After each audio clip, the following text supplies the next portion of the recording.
Qatar ने जो भारत के साथ किया है, आगे चल के ये कतर के ऊपर बहुत भारी पड़ने वाला है। असल में अंतर्राष्ट्रीय बाजार के अंदर कच्चे तेल और गैस कीमतों को कंट्रोल करने के लिए कई देशों ने भारत के साथ हाथ मिलाने की प्रक्रिया शुरू कर दी है, जिनमें कई ऐसे देश शामिल हैं जो वाकई में नहीं चाहते हैं कि अंतर्राष्ट्रीय स्तर पर कुछ गिने चुने देश ही कच्चे तेल और गैस की कीमतों पर कंट्रोल करें। वहीं इसमें कुछ ऐसे देश भी शामिल है जो लंबे वक्त से भारत से नाराज चल रहे थे, लेकिन अब सारी पुरानी नाराजगी खत्म करते हुए भारत के साथ नए सिरे से काम करना चाहते हैं। पूरी डेवलपमेंट क्या है छोटे से वीडियो में समझते हैं। बस हमें सपोर्ट करने के लिए इस वीडियो को लाइक और चैनल को सब्सक्राइब जरूर कीजिएगा। दोस्तों, हम बात कर रहे हैं दुनिया के दूसरे सबसे बड़े एथेनॉल प्रोड्यूसर कंट्री ब्राजील के बारे में, जहां पर कुछ महीनों पहले ब्राजील ने अनाउंसमेंट की थी कि वो भारत को मल्टीपल टेक्नोलॉजीज ट्रांसफर करेंगे अलग अलग क्रॉप्स का इस्तेमाल करते हुए एथेनॉल को प्रोड्यूस करने के लिए। लेकिन आज वो दिन आ चुका है जहां पर फाइनली ब्राजील ने भारत को कई टेक्नोलॉजीज ट्रांसफर कर दी हैं, जिससे भारत का जो टारगेट है 2025 से लेकर के 26 तक 20% एथेनॉल की ब्लेंडिंग इन पेट्रोल, इसमें काफी ज्यादा हेल्प की जा सके। और यहाँ पर भारत ने अट्रैक्ट किया है G20 समिट के दौरान,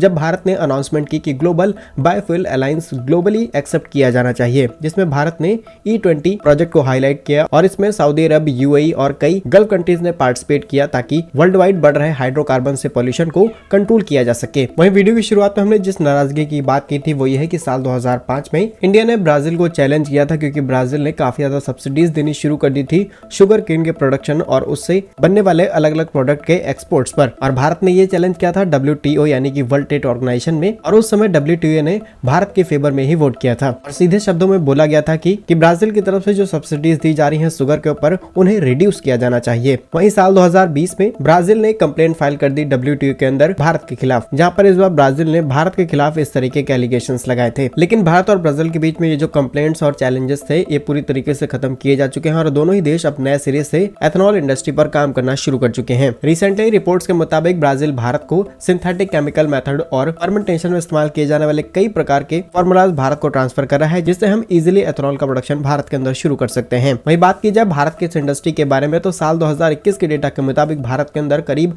200 एथेनॉल प्लांट्स है, इसमें छोटे और बड़े सभी प्लांट शामिल हैं। और एनुअल कैपेसिटी की बात की जाए तो भारत साल 2021 तक करीब 684 करोड़ लीटर एथेनॉल प्रोड्यूस करता था, according to the union food ministry. लेकिन अगर हम करंट डेटा की बात करें साल 2023 की, तो भारत करीब 1244 करोड़ लीटर एथेनॉल का प्रोडक्शन एक साल के अंदर कर रहा है, और इसमें बड़ी बड़ी कंपनियां पार्टिसिपेट कर चुकी हैं। और पिछले 6 से 7 सालों का डेटा उठा करके देखा जाए तो हमने करीब 8 गुना ज्यादा एथेनॉल का प्रोडक्शन भारत के अंदर शुरू कर दिया है। और अगर ग्लोबल लेवल पर बात की जाए तो यूनाइटेड स्टेट यानी कि अमेरिका दुनिया का सबसे बड़ा एथेनॉल प्रोड्यूसर है, और ये करीब दुनिया का 55% एथेनॉल अकेले प्रोड्यूस करता है। सेकंड नंबर पर है ब्राजील, लेकिन ब्राजील के अंदर प्रोड्यूस होने वाले एथेनॉल का काफी बड़ा हिस्सा शुगर केन से ही प्रोड्यूस होता है, जहां अमेरिका के बाद Brazil, Europe, China, Canada, Thailand और उसके बाद इंडिया का नाम शामिल है। और भारत ग्लोबल लेवल का सिर्फ 1% एथेनॉल अकेले प्रोड्यूस कर पाता है। लेकिन भारत और ब्राजील के बीच में हुई ये पार्टनरशिप भारत के लिए बहुत ही ज्यादा सक्सेसफुल होंगी, क्योंकि ब्राजील ऑलरेडी दुनिया का दूसरा सबसे बड़ा एथेनॉल प्रोड्यूसर है। और एथेनॉल के एप्लीकेशन के बारे में तो आप सभी को पता होगा कि पेट्रोल के अंदर एथेनॉल की ब्लेंडिंग की जा रही है। अभी भारत के अंदर कई सिटीज के अंदर 10 to 12% एथेनॉल की ब्लेंडिंग शुरू हो चुकी है, लेकिन 2025 तक इसे करीब 20% तक कर दिया जाएगा, सो दैट हम अपने क्रूड ऑयल इंपोर्ट्स को काफी हद तक रिड्यूस कर सके। बाकी आज का हमारा सवाल ये है कि भारत को उन्हीं देशों के साथ में पार्टनरशिप करनी चाहिए जो ऑलरेडी